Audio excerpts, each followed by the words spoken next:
Colts on the road at the Jags, 15-point favorites. Now, Chad, are you aware that these two teams are in the same division? I am. Are you aware that every year the Colts have to go play in Jacksonville? I am. When is the last time you think the Colts won in Jacksonville? Oh, goodness. 2012. Close. 2014. Wow. Yeah. So last year, the Jags went 1-15. They're one win at home, week 1 against the Colts. Even when the Jaguars are awful, they somehow always beat the Colts. I don't know what to do with this number. I wanted to take the Jaguars so bad. That's such a huge number. Carson Wentz, that's what, like you said, I hate that we took the Colts last week. We should have known. He's coming off COVID with COVID. Like, he still had COVID. Everyone knows that he still had COVID. We talked about it. The NFL sold their soul. They just want to get the best players on the field so no one can complain about anything. And we saw with Carson, the guy was fatigued.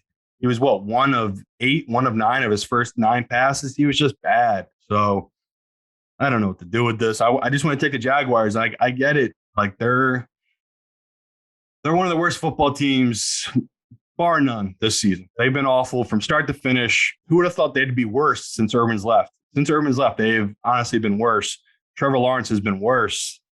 I can't remember the last time we've had a prospect like him. Like, again, people compared to him to Andrew Luck, to Peyton Manning, a sure can't miss guy. And I watched his film and I kind of saw what they're talking about. Again, he was a freshman. He beat Alabama with Clemson in a national title game. Like, I can't overlook that kind of stuff. This kid clearly has moxie. He's fucking broken. They are a broken team. Every time he dropped back against the Patriots, I feel like anyone that was watching the game thought he was going to throw a pick every time. And he was. I don't know how many he finished the game with, but he had a bunch of drops by that Patriots defense that he got lucky on. So don't know what to really do with this game. It's at 15.5. Me and Chad always thought we play the numbers here. One of my favorite games from last week was that Atlanta Bills game. Me and you both bet Atlanta. I think it was at 14.5.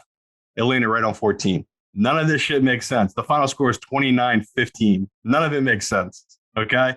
But it landed on the number. So I'm playing the number. I'm playing the value. I'll take the Jaguars at 15.5. But I just can't make this one of my best bets this week because I just have no real feel for it. But if you want to go against history, you take the Jags number and you take the Jags on the money line.